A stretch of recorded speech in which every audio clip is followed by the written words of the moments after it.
Welcome to the Bison Basketball Show. I'm your host, Brian Shawn. Both the NDSU men's and women's basketball teams are still getting used to their new home floor at the Shield Center, and each team getting a chance to take on an opponent in an exhibition game before the regular season tips off this weekend. The Bison women taking on Bemidji State. The first time the Bison women get a chance to hit their new home floor, and off to a fast start. Senior Brianna Jones all over the glass, the offensive rebound and put back for an early 4-point lead. Jones, a big night for North Dakota State. Later in the first quarter, the Bison forcing a turnover. Taylor Thunstedt leading the break. Nice no-look pass to Riley Nudell for the lay-in. Nudell had 4 points in 21 minutes. Bison 19 points off turnovers. Later in transition, Tyra Spencer to Sarah Jacobson for 3 of her 10 points. The Bison build a 20-point first-half lead. Later off the missed free throw, another North Dakota native, Hannah Bresky, sneaks inside for the offensive rebound and putback, part of a 24-2 run. Second half, more Jones crashing the glass. Put back, 19 points, 10 boards in 18 minutes. Bison win it, 79-59. NDSU had 46 points in the paint, and all 10 players who saw the floor scored. We now welcome in women's head coach Maren Walseth to the studio to talk a little bit about the week in the past and the week ahead. Great to see some of the returners get back out, see some of the true freshmen get back out there. And what did you make of the 20-point victory at home over Bemidji State in the exhibition opener? Brian, it was really great just to be out on the court competing against somebody else. These ladies have worked so hard for so long, but it's always been against our practice guys or each other. So seeing them comfortable under the bright lights with referees and fans in the stands was really exciting.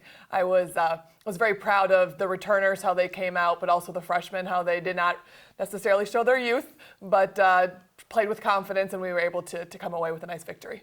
Got a really quick start, and everybody was really clicking early, no matter who you brought in off the bench. That had to be encouraging for you to see so many different pieces coming together and playing as well as they did in the early going. Absolutely, and one thing we want to do is play fast. So there's going to be a lot of substitutions. We can't slow down. We can't try to pace ourselves, and so getting kids to come in and push the pace right from the moment they step on the court will be important all year long. 5 true freshmen on the floor at one point in the second half. At this point last year, those kids weren't even practicing for their senior high school seasons yet. Was that a little bizarre for you to see all these new pieces come together at one time? That's a great point. They were not. They were finishing up volleyball and other things at this point last year. So seeing them come together and understand what our philosophy is and where we're going was great to see. What are the next steps, challenges? What do you work on here the week coming into this game against Dickinson State on Saturday?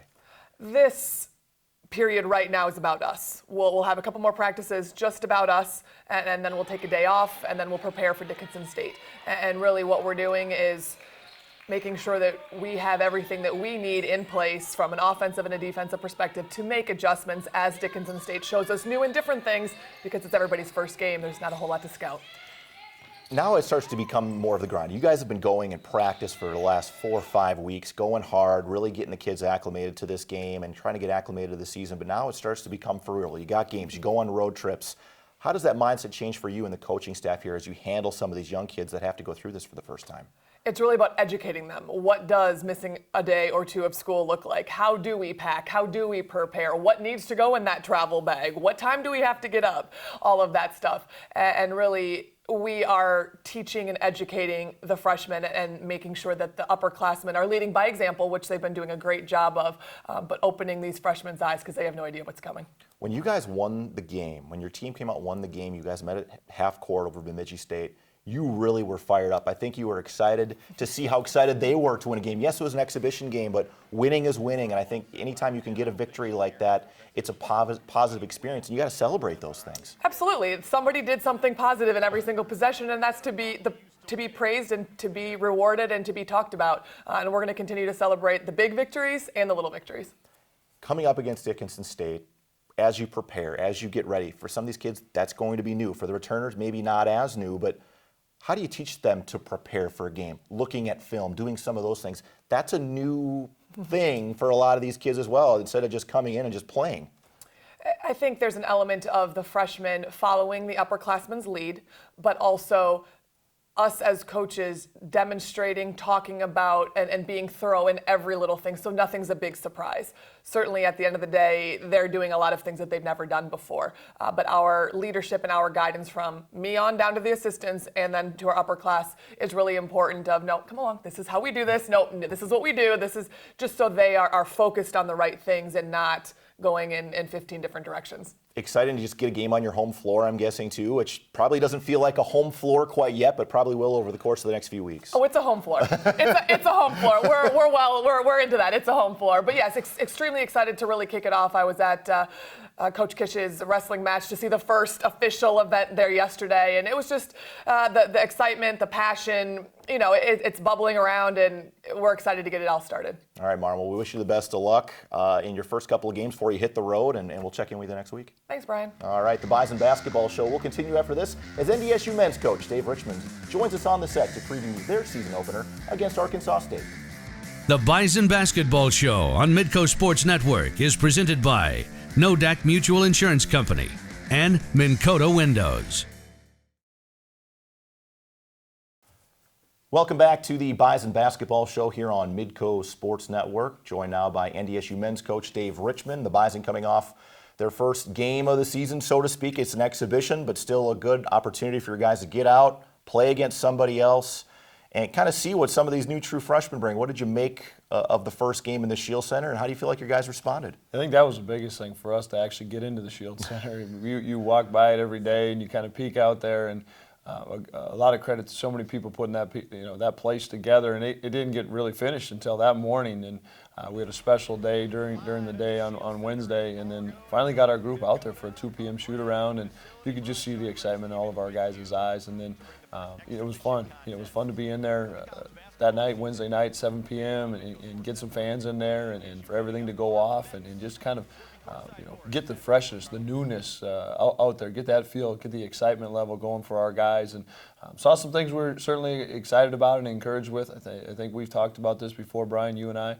We have some talent in the room, but it's some young talent. It's just our job as a coaching staff to kind of get that talent moving in the right direction more consistently.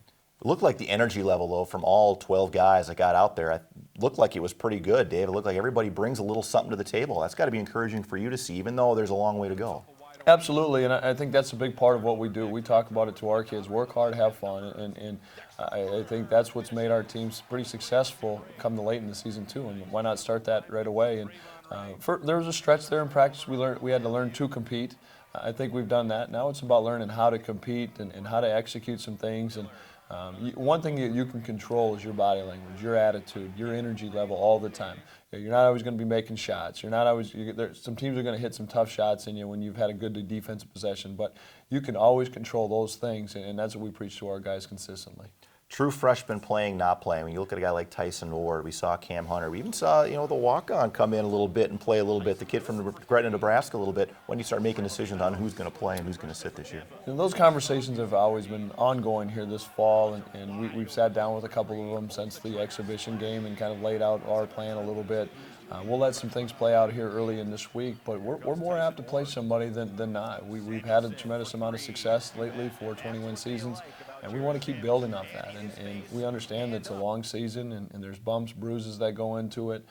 There's just certain things that are out of your control as a staff, and so we want to have our a full deck, so to speak. And if someone's going to be able to help us, whether it be 5 minutes one day, 20 minutes the next day, we're going to be more apt to play them, and especially early on, and get them ready for conference.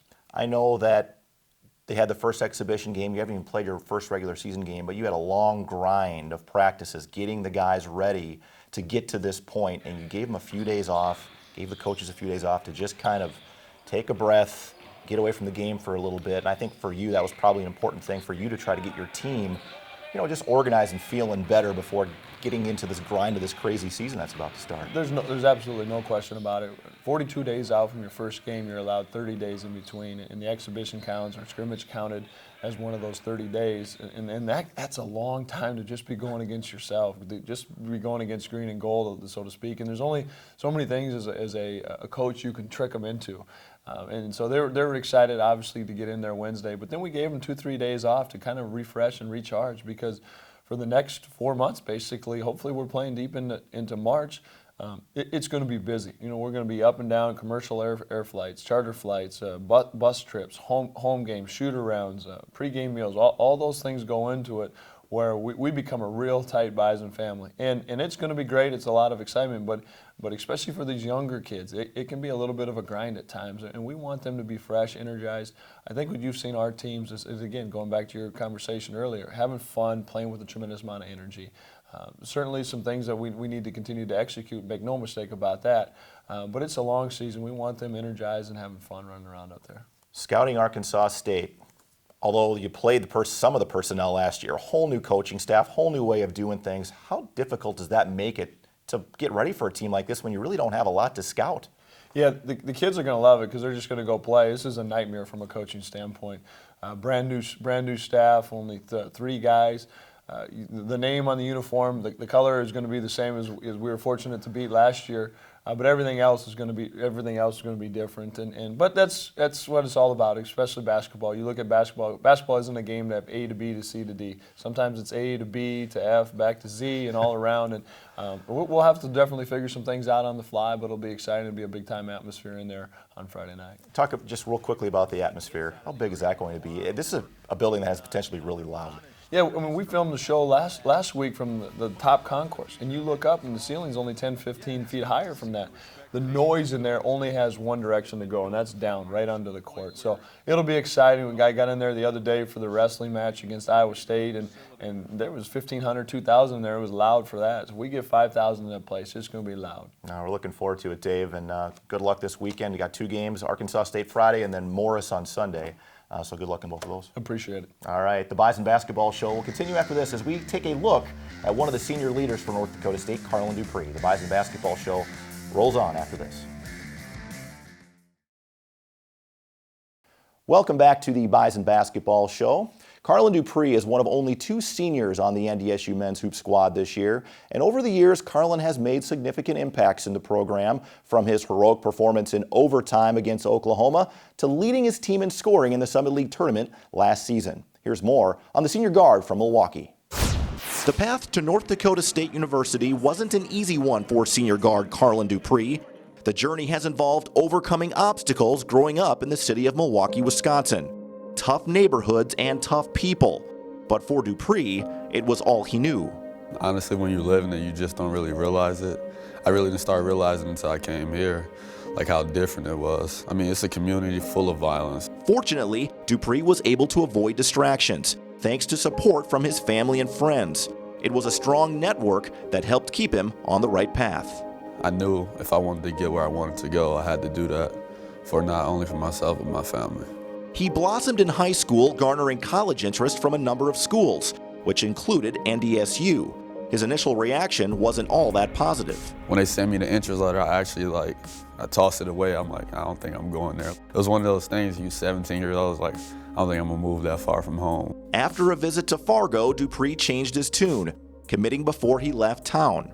The community was not what he expected, a place with friendly people and support like he had never experienced before. Every day waking up in Fargo, compared to Milwaukee, is a good day. Because there'd be days where you don't know if you could make it to the next day, because it can just happen like that. One of the reasons why I committed here, I'm just like, atmosphere is just different. Like, it's a good feeling, like you don't have to worry. There's just way more depth to him than on the court. He just remains so humble, and he's really, again, you go back to where he came from, so to speak. He just really never made any excuses. And maybe the biggest thing of all, he's been so appreciative of everything along the way. As Carlin acclimated to life in Fargo, he also adjusted to life as a college athlete. An injury slowed his progress his freshman season, and playing time was sparse. But on the biggest stage in the NCAA tournament, he made his mark, scoring 4 of the biggest points in NDSU basketball history against Oklahoma in overtime. It was a wonderful feeling, be Oklahoma in the tournament, just the atmosphere. It was a time and point in the game where other people were like cheering for us, and like as a freshman, I'm just like, it's crazy. In his second season, Dupree played a bigger role, helping get the Bison back to the NCAA tournament for a second straight year. But last year as a junior, 17 games into the season, he decided to walk away from the team, leaving his head coach disappointed and the Bison without one of their key contributors. I guess lack of communication with a lot of people, that's what hurt hurt me. Just days after he left the program, Carlin had an important conversation with his mother that changed his perspective and helped him regain appreciation for the opportunity he was walking away from. She's like, just be thankful for what you do have, because it's not guaranteed that you're gonna have something else. Look right in front of you and see what you have. You have a blessing in front of you, so make the best of the opportunity. And if a situation is happening, you should communicate with people and they will help you out. Less than a week after leaving and realizing he made a mistake, Dupree went back to his coach's office asking if he could come back. No matter what you're doing, as a husband, father, employee, employer, you can't come and go. That's not the way it works. And so he wasn't just going to be able to walk back onto it. But it was a very easy decision for me, for his teammates to accept him back, and I'm so glad we did. The hardest part for me was not being around the guys every day. It feels weird. You feel lonely. But when I came back, I just felt right, You just felt like this is where I need to be. Not only has Dupree changed on the court in the past year, his priorities away from the team have changed significantly as well. His baby girl, Kaylin, was born in November of 2015, providing a different outlook for his journey in life. Seeing the full development of a human's life is a different type of view. It's probably the most beautiful thing in the world, just watching somebody grow and you playing a big part in that. He's a tremendous person, that'll never be doubted, and he's going to do great things on the court. And when the ball stops bouncing, he's going to be so successful in life. So happy that I've been able to spend the last 3 years and going into the 4th year with him. He's made me better. Dupree's goal is to help get his team back to another NCAA tournament, but most importantly, he wants to serve as a team leader no matter what role he plays on the floor. Stay with us, much more to come here on the Bison Basketball Show as we take a look at the recruiting classes for both the men and women coming up here in 2016. Welcome back to the Bison Basketball Show. As we get set to tip off the regular season, both the NDSU men's and women's teams had a chance to look forward to the future, both signing some student athletes to letters of intent earlier this week. Greg Ankers has more on that. A true freshman from Nebraska's goo drives inside. How about that first step and that last step? A new college basketball season may just be getting underway, but the coaches at NDSU are already looking forward to next season, with National Signing Day taking place this week. The men have added 3 signees for next season, and the most anticipated addition for the future is 7-foot center Jordan Meidinger from Dickinson. He's an in-state product that reaches heights you don't find very often. Very, very excited about Jordan. I think he brings a presence. Specifically, and I think early in his career at the rim defensively for us, but also is showing some real good skill with some touch around the basket for a kid that size. The height and length continues in Rocky Cruiser, a 6'9" forward from Totino Grace High School. Cruiser averaged more than 16 points and 7 rebounds a season ago. Rocky is 6'9", extremely skilled for a 6'9", can step out and shoot it very well. But also has a real presence around the rim and a real knack. And again, I think he can really create some matchup problems. Rounding out the additions on the men's side is a 6'5" guard from Middleton, Wisconsin. Tyree Edey averaged 21 points and 6 rebounds as a junior last season, the type of player that's already playing beyond his age. Tyree's probably at the top of those 3 as far as maybe has a chance to come in just from his physical size and presence alone to help us in the near future. When that plays out, again, those are certainly, a year from now, the bridges that we'll be crossing at that point. On the women's side, local product Emily Dietz from Shanley High School will be joining the Bison next year, reuniting her with former Deacon teammate Sarah Jacobson. Their recruiting processes were very unique and individual to just them. They were never a package deal or anything like that. It was about finding the best fit for Sarah, finding the best fit for Emily, and it's great that it worked out. Another in-state hoopster will be joining in 6'4" Macy Kilvang from North Star High School. Kilvang averaged 24 points and 12 rebounds a season ago. She's got a great soft touch. She will be in the paint, but she wants to play at 12, 15 feet. And I think that's something that, initially catches people off guard. We saw that a lot this summer. Next is a 6'2" center from Winona, Minnesota in Danica Vagley. She put in 10 points and grabbed 6 rebounds per game during her junior season, and her physicality in the paint should have an immediate impact for the green and gold. Rounding out Walseth's additions is a 5'11 guard from Lincoln, Nebraska, originally from the Czech Republic, and her international flair is something Coach Walseth is looking forward to next year. At 5'11 is a taller guard, a scoring guard. She'll be a 1-2 for us, and so we're excited to bring her on board as well. Thanks, Greg. We look forward to the new talent coming on campus next fall, but of course we have a lot of basketball to play before then as we take a look at the season openers for both teams next on the Bison Basketball Show. The Bison Basketball Show on Midco Sports Network is presented by Nodak Mutual Insurance Company and Midco Windows. Back to wrap things up here on the Bison Basketball Show, and a busy weekend ahead for both the NDSU men's and women's hoop squad. Maren Walseth and the women will host Dickinson State in their season opener Saturday night at 7 p.m. before hitting the road to take on Providence and UMass. As for the NDSU men, they have their regular season opener Friday night at 7 o'clock against Arkansas State. That game can be seen on Midco Sports Network. The Bison men also back in action Sunday against Minnesota Morris. That game also will be seen on Midco SN. Join us then and join us next week on the Bison Basketball Show on Midco Sports Network.